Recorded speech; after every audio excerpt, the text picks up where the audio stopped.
हाँ जी दोस्तों, तो 3 बेहतरीन सेक्शन और हैं जो फटाफट से इस पार्ट में खत्म करते हैं। सेक्शन नंबर 80, 82 और 83। सबसे पहले सेक्शन नंबर 80 की बात करेंगे। सेक्शन नंबर 80 जो बात करता है वो बात करता है डीम्ड नोटिस ऑफ चार्ज। बहुत छोटा सा एरिया और ये मैंने आपको स्टार्टिंग जब हमारा चैप्टर शुरू हुआ था तो वहां पे आपको मैंने बताया था कि ये पर्पस क्यों है, क्यों रजिस्ट्रेशन कराना जरूरी है, ताकि ये जो इन्फॉर्मेशन है ये चली जाए रजिस्ट्रार के पास, जिसको हम ये भी कह सकते हैं कि ये इन्फॉर्मेशन है ये चली जाए पब्लिक डोमेन में। और एक बार जब ये पब्लिक डोमेन में इन्फॉर्मेशन चली गई तो ये मान लिया जाएगा कि इसकी इन्फॉर्मेशन जो है वो सभी के पास है, सभी लोगों के पास इनकी इंफॉर्मेशन है इन जनरल पब्लिक। ठीक है, तो इन सिनेरियो के अंदर सपोज करो कि उस चार्ज एसेट का कोई कॉन्ट्रैक्ट करता है कोई थर्ड कंपनी जिसको किस बारे में नहीं पता और उसका उस वजह से कोई नुकसान हो जाता है इन फ्यूचर, तो वो उस नुकसान के लिए खुद ही रिस्पॉन्सिबल है, वो किसी और से क्लेम नहीं कर सकता, ये कहते हुए कि जी चार्ज था आपने बताया क्यों नहीं। क्यों? क्योंकि आपका सेक्शन नंबर 80 जो है वो ये कहता है कि भैया डीम्ड नोटिस है चार्ज का, आपको पता होना चाहिए था, आपको खुद ही इंक्वायरी करनी चाहिए थी, आप ही इसके लिए खुद रिस्पॉन्सिबल हो, कोई और इसके लिए रिस्पॉन्सिबल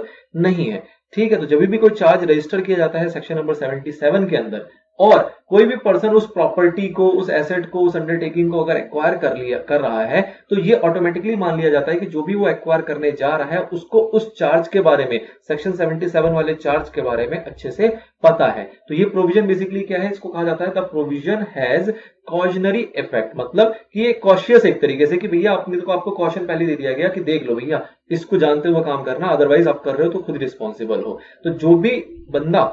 कॉशियस है बेसिकली परचेज करने के अंदर, एक्वायर करने के अंदर, तो उसको इसके बारे में इंक्वायरी पहले कर लेनी चाहिए कि भैया इसके अगेंस्ट कोई चार्ज तो नहीं है, और अगर है तो उससे मुझे कोई फर्क नहीं पड़ रहा, तभी आप उस कॉन्ट्रैक्ट को एग्जीक्यूट करो, अदरवाइज नहीं करो। ठीक है, ओके। तो अगर कोई ऐसा करता है इन केस, तो उस केस में जो भी उसका लॉस होता है वो उस लॉस के लिए खुद ही रिस्पॉन्सिबल है, उसमें वो किसी और को क्लेम नहीं कर सकता। एक छोटा सा एग्जांपल इसके लिए दिया हुआ है कि टर्म लोन लिया, चार्ज क्रिएट होता बिल्डिंग का, बिल्डिंग को भेज दिया गया, फर्दर उसको बाद में जाके पता लगा, तो उसके लिए वो खुद ही रिस्पॉन्सिबल है, कंपनी से वो किसी भी प्रकार का क्लेम नहीं मांग सकता। तो बेसिक सी चीज है। डीम्ड नोटिस ऑफ चार्ज कहां से शुरू होगा, तो date of registration of charge, मतलब क्या हुआ कि एक बार रजिस्ट्रेशन हुआ, जिस दिन वो रजिस्ट्रेशन हो गया माना जाएगा उस दिन से वो पब्लिक डोमेन में चला गया, और उस दिन से अगर वो पब्लिक डोमेन में चला गया तो इसका मतलब कि एक नोटिस मिल गया पूरी दुनिया को।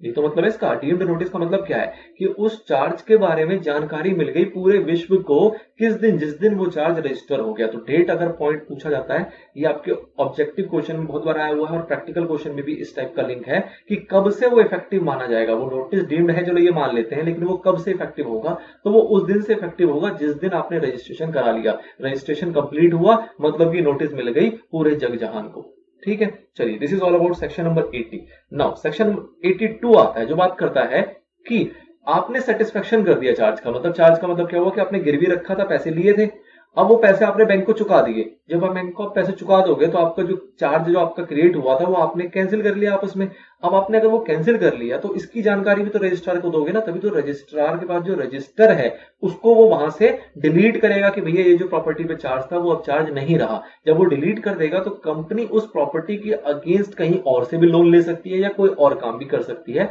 मतलब उसको दोबारा भी उसके ऊपर चार्ज वो क्रिएट कर सकती है, वो चार्ज फ्री हो जाएगा एक तरीके से। तो वो चार्ज फ्री होने के लिए कंपनी के ऊपर अगेन रिस्पॉन्सिबिलिटी आती है कि जब आप सेटिस्फेक्शन कर दो चार्ज का, सेटिस्फेक्शन का मतलब कि जो भी आपने डेट लिया था उसकी पेमेंट कर दो पूरी की पूरी, कोई उधारी नहीं बची, तो उसके बारे में आप रिपोर्ट करोगे किसको, रजिस्ट्रार को। अगेन कितने दिनों के अंदर, तो 30 दिन के अंदर। जब आपने पेमेंट कर दिया, जब वो सेटिस्फेक्शन हो गया, उसके 30 दिन के अंदर अंदर आपको क्या करना है, रजिस्ट्रार को बताना है। अब ये जो 30 दिन का पॉइंट है, यहां को लेके बहुत सारी चीजें हैं जिसके ऊपर सेक्शन 87 भी आता है, जिसको कि लोग कनेक्ट कर देते हैं 77 से, जो कि आपको नहीं करना। ध्यान दो जरा।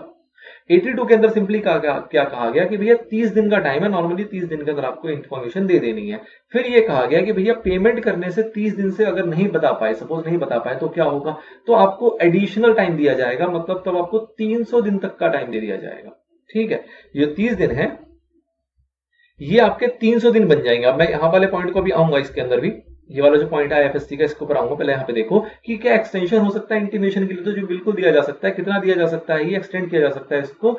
30 डेज से कहा 300 दिन तक, 300 डेज तक। अब इसको जो एक्सटेंशन किया गया तो इसके अंदर बेसिकली भैया एडिशनल आपको 270 डेज दिए गए। अब सपोज करो इसके अंदर भी आप नहीं कर पाए, तो उसके बारे में यहां पे कुछ नहीं बताया गया, इसको फिर कनेक्ट कर देता है वो सेक्शन नंबर 87 से। वहां पे ये कहा गया है कि अगर ये टाइम लिमिट भी आपकी खत्म हो गई तो उसके बाद एप्लीकेशन दोगे आप किसको, सेंट्रल गवर्नमेंट को, जो कि एक्चुअल में सेंट्रल गवर्नमेंट नहीं है, वो पावर डेलीगेट हो चुकी है रीजनल डायरेक्टर को। तो एप्लीकेशन दोगे आप रीजनल डायरेक्टर को। रीजनल डायरेक्टर को अगर सब कुछ लगेगा रीजनेबल और जस्टिफाइड और अगर वो हो गया उससे सेटिस्फाइड, तो उस केस में आपको वो एडिशनल टाइम अलाउ कर सकता है, एडिशनल टाइम पीरियड आपको अलाउ कर सकता है डिपेंडिंग अपॉन दिस सिनेरियो। ठीक है, तो दिस इज मतलब 87 का जो होप है, एक जो आपकी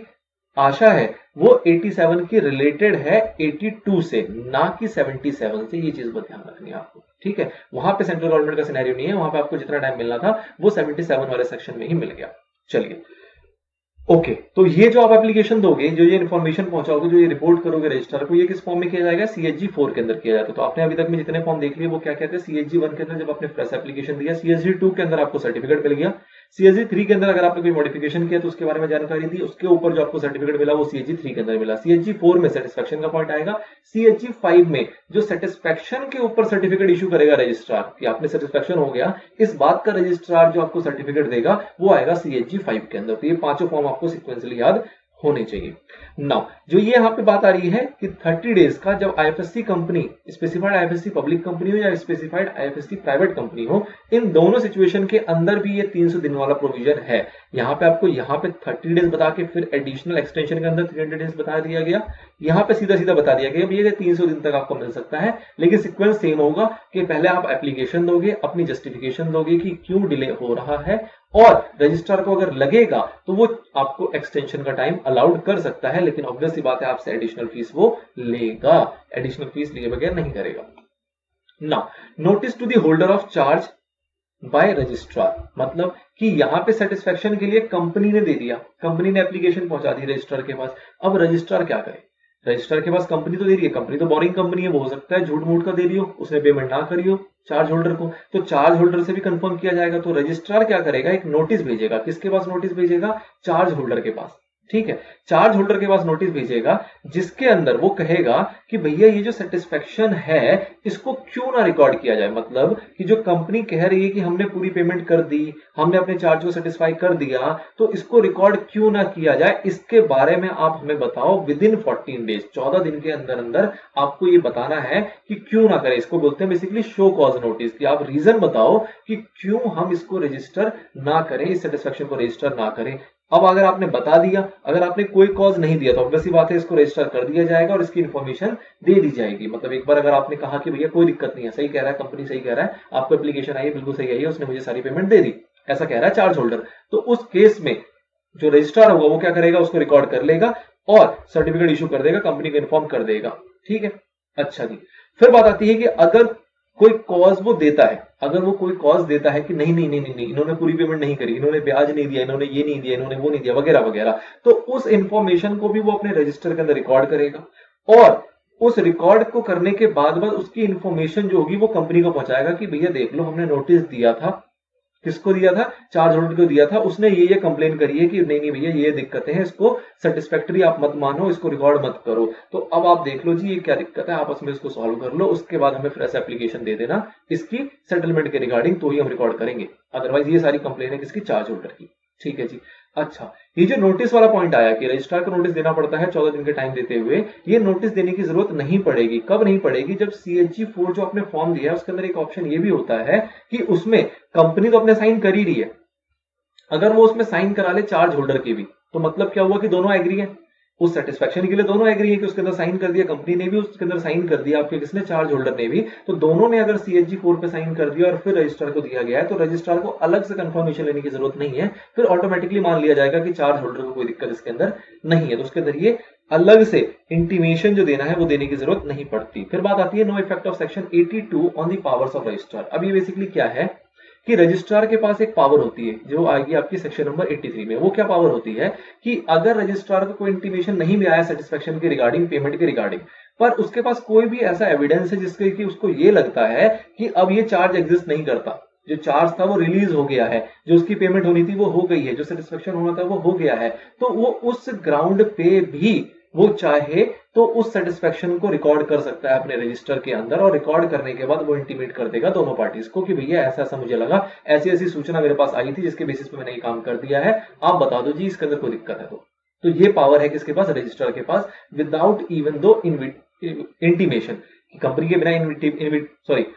इंटीमेशन के, कंपनी के बिना इंटीमेशन के भी रजिस्ट्रार जो है वो इस एक्ट का पावर रखता है। तो ये कह रहा है कि भैया ये 82 से ना उस 83 के पावर का कोई लेना देना नहीं है, वो जो पावर रजिस्ट्रार की है वो अपनी 83 के अंदर है, और 82 में जो इंटीमेशन वाली पॉइंट है वो अपनी जगह है, इनका आपस में कोई लेना देना नहीं है। इश्यू सर्टिफिकेट का मैंने आपको पहले बता दिया था कि जब रजिस्ट्रार के पास एप्लीकेशन जाएगी तो सेटिस्फेक्शन के ऊपर जो भी प्रोसीजर है वो सारा करने के बाद वो इस सर्टिफिकेट इशू करेगा, जो कि ये बताएगा कि भैया registration of satisfaction of charge, जो चार्ज था वो सेटिस्फाई यहाँ पे हो चुका है, जिसके लिए फॉर्म यूज किया जाएगा CHG 5। तो ये 5 तक का आपको फॉर्म याद रखना है। ओके, तो this is all about section number 82। अब इस 82 को ना बड़े अच्छे तरीके से समराइज किया गया, तो इसको एक बार रिपीट कर लेते हैं फटाफट से, फिर 83 और देखेंगे। सेटिस्फेक्शन ऑफ चार्ज बेसिकली क्या गया, company shall give intimation to registrar within 30 days of the payment of satisfaction. ठीक है जी। If not intimated the registrar may allow giving the intimation within 300 days on payment of prescribe additional fees. वो कह रहे हैं 300 दिन का भी उसको टाइम अलाउ कर दिया जाएगा, एडिशनल फीस ले दी जाएगी। फिर यहाँ पे बात आई कि स्पेसिफाइड IFSC पब्लिक या प्राइवेट कंपनी की बात करें तो उसके अंदर भी 320 का पॉइंट है, 300 दिन का वहां पे भी टाइम है, कोई दिक्कत नहीं है। यहाँ पे भी लेकिन ये लिखा है of the payment of satisfaction, लेकिन यहाँ पे ये नहीं लिखा गया कि उससे भी एडिशनल फीस ली जाएगी, जो कि ली जाएगी, आपको पीछे नोट में जाके पढ़ सकते हो, वो भी चीज है। फिर आगे देखेंगे, registrar on receipt of intimation send करेगी क्या, शो कॉज नोटिस, किसको देगी, होल्डर को। कितने दिन के अंदर, 14 दिन के अंदर उसको नोटिस दे देगी कि ये नोटिस लो 14 दिन के अंदर अंदर, और बताओ जी क्यों ना रिकॉर्ड किया जाए।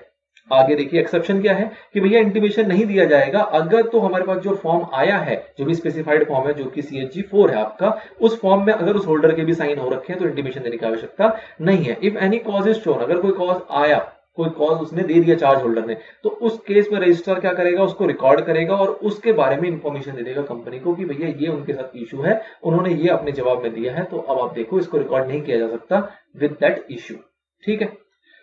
ओके जी। नाउ नेक्स्ट सेक्शन हम देख लेते हैं, सेक्शन नंबर 83। ये बेसिकली वही है जो मैंने आपको पीछे बता दिया, power of registrar to make entries of satisfaction and release in absence of intimation from company. Company ने इंटीमेशन नहीं भी दिया, लेकिन अगर उसके पास एक कोई भी ऐसा एविडेंस है जिसके बेसिस पे वो सेटिस्फाइड हो गया कि हाँ जी ये जो पेमेंट है ये हो चुकी है, जो चार्ज था वो रिलीज हो चुका है, तो उसके ऊपर वो एम्पावर है कि वो चाहे तो वो रिकॉर्ड कर सकता है, मतलब एंटर कर सकता है रजिस्टर के अंदर कि भैया ये चार्ज खत्म हो चुका है, सेटिस्फेक्शन हो चुका है।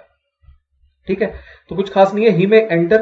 क्या क्या चीजें हैं, तो दो चीज है, दो बेसिकली सेटिस्फेक्शन है। नंबर 1 इज कि debt has been satisfied in whole और इन पार्ट, डेट लगता है कि वो सेटिस्फाइड हो गया, कोई उधारी नहीं बची है। और दूसरा कह रहा है the part of the property और undertaking has been released from the charge, उसको चार्ज से रिलीज कर दिया। हो सकता है ना कि बैंक और बोरिंग कंपनी है वो आपस में खेल चुके, उन्होंने कहा जी डॉक्यूमेंट फट गया, तुमने पैसे लौटा दिए, हमने चार्ज हटा दी, बात खत्म, लेकिन रजिस्ट्रार को बताया ही नहीं। अब रजिस्ट्रार को इंटीमेट करने का टाइम लिमिट वगैरह दे रखा है, वो सारी बातें ठीक है, बट एक पल को ऐसा हो गया कि रजिस्ट्रार के पास उड़ती उड़ती इन्फॉर्मेशन आ गई